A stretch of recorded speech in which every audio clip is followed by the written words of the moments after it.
তারপর আমাদের 21 নম্বর প্রশ্ন বলছে 1/3 1/7 1/15 ...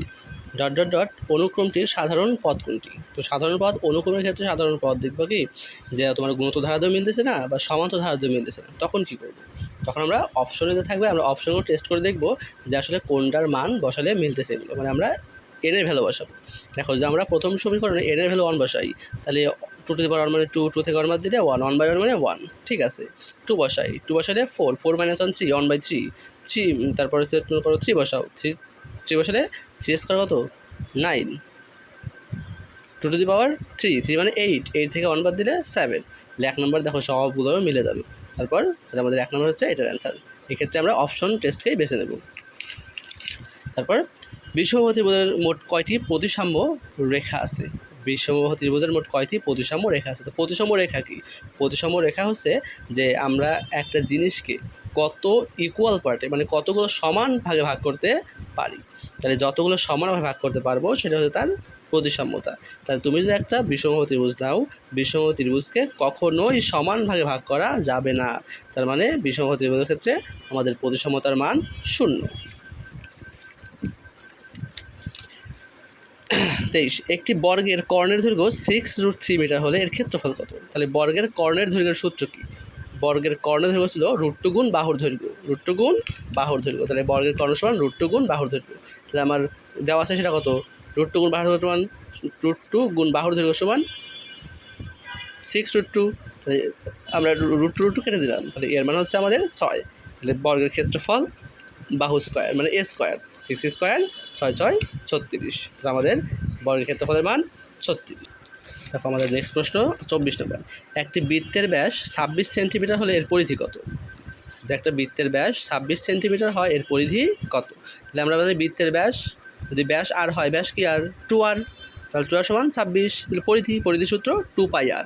তাহলে 2πr আমরা যদি 2 এবং r কে একসাথে করি 2r × π, 2r এর মান হচ্ছে 26 × 3.1416, 81.68। তোমরা চাইলে এখান থেকে আর এর মান বের করেও করতে পারো, নো প্রবলেম। ক্যালকুলেটরে প্রথমে 26 কে 2 দিয়ে ভাগ করে 2πr। একটি সমবাহু ত্রিভুজের বাহুর দৈর্ঘ্য 6 সেন্টিমিটার হলে ক্ষেত্রফল কত? তাহলে একটা সমবাহু ত্রিভুজের বাহুর দৈর্ঘ্য যদি 6 সেন্টিমিটার হয় এর ক্ষেত্রফল কত? তাহলে সমবাহু ত্রিভুজের বাহুর দৈর্ঘ্য ক্ষেত্রফলের সূত্র কি?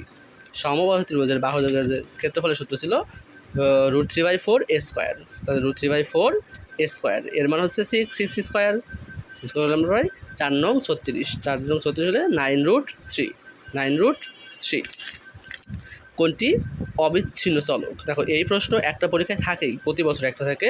কোনটি অবিচ্ছিন্ন চলক? তো অবিচ্ছিন্ন চলক আর বিচ্ছিন্ন চলকের মধ্যে পার্থক্যটা কী বা কোন জায়গায় আমরা বুঝবো এটা অবিচ্ছিন্ন এটা বিচ্ছিন্ন?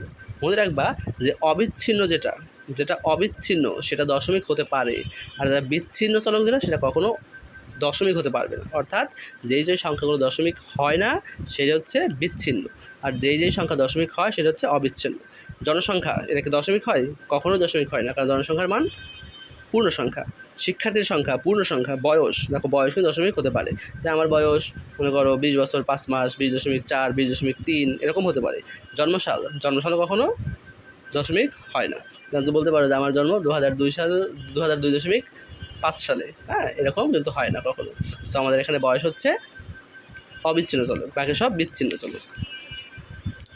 তারপর আমরা 2728 প্রশ্নের উত্তর বলছে যে শ্রেণীব্যাপ্তি দেওয়া আছে এবং গণসংখ্যা দেওয়া আছে, মধ্যক শ্রেণীর উচ্চ সীমা কত? তাহলে মধ্যক শ্রেণীর উচ্চ সীমা কত? এখানে আছে তো 50, 41, 40 নাকি 31।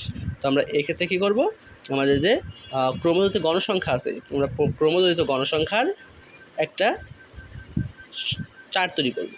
দেখো আমরা এগুলো একটা যোজিত গণসংখ্যা চার্ট তৈরি করলাম। তাহলে আমাদের 8, 23, 35, 43 এবং 50। তাহলে আমরা জানি n/2 সমান 50/2 25। 25 কোন ঘরে আছে? 25 আছে হচ্ছে আমাদের 35-এর ঘরে। তাহলে এই ঘরের মান হচ্ছে 41 থেকে 50-এর মধ্যে। তাহলে আমাদের ঊর্ধ্বসীমা কত? 50। অ্যান্সার 50। প্রদত্ত উপাত্তের প্রচুরক কত? তাহলে প্রচুরকের সূত্র কী ছিল? প্রচুরকের সূত্র ছিল L + F1/F1 + F2 × H। তাহলে আমাদের L প্রচুরক সবচেয়ে বেশি আছে কোনটা? আমাদের যে ডেটা ছিল, তথ্যের ডেটা ছিল সবচেয়ে বেশি কোন জায়গা? 15-এর ঘরে। তাহলে আমাদের L এর মান 31, F1 হচ্ছে 15 - 8, F2 হচ্ছে 15 - 12, আর শ্রেণী ব্যবধান 10। তাহলে আমরা সেই সূত্র দিয়ে 31, 15 থেকে 8 বাদ দিলে 7, 7 যোগ 15 থেকে 12 বাদ দিলে 3 ইন্টু 10, তাহলে হচ্ছে আমাদের 38। আমাদের অ্যান্সার হচ্ছে 38। দুটি সংখ্যার অনুপাত 7:5, তাদের গসাগু যদি 4 হয়, তাহলে সংখ্যা দুটির অন্তরফল কত? অন্তরফল মানে বিয়োগফল কত? তাহলে আমরা ধরলাম একটা সংখ্যা 5x, অপর সংখ্যা 7x। তাহলে 5x এবং 7x এর গসাগু কত? গসাগু হচ্ছে x, আর গসাগু আছে কত? 4, তাহলে 4। তাহলে আমাদের অন্তরফল 7x - 5x। যদি 4 আমরা x এর মধ্যে বসাই, 4 সাথে 28 মাইনাস 4 পাশে 20, বিয়োগ করলে 8। সমবাহু ত্রিভুজের দুইটি বাহুকে উভয় দিকে বর্ধিত করলে বহিস্থ কোণের যোগফল কত? তাহলে একটা সমবাহু ত্রিভুজ আছে, সেই সমবাহু ত্রিভুজের আমরা যদি একটা বাহুকে উভয় দিকে বর্ধিত করি, তাহলে মনে করলাম আমরা আমাদের বিসি বাহুকে উভয় দিকে বর্ধিত করলাম। এই পাশে হচ্ছে ডি পর্যন্ত, এই পাশে ই পর্যন্ত বর্ধিত করলাম। তাহলে যদি বর্ধিত করি, তাহলে এই যে বর্ধিত উৎপন্ন হইল কোণ, এই দুই কোণের যোগফল কত? তাহলে দেখো, যদি আমরা এই ডিকে একটা কী করি, সরলরেখা কল্পনা করি, তাহলে এইটা যদি 60 ডিগ্রি হয়, এই পুরোটা হচ্ছে কি এক সরলকোণ, 180 ডিগ্রি। তাহলে 180 থেকে 60 বাদ দিলে আমাদের এটা হচ্ছে 120 ডিগ্রি। এটা 120 মানে এটা 120, 120 যোগ করলে পাবো আমরা 240। উত্তর আমাদের 240 ডিগ্রি। ক্লিয়ার? 240 ডিগ্রি।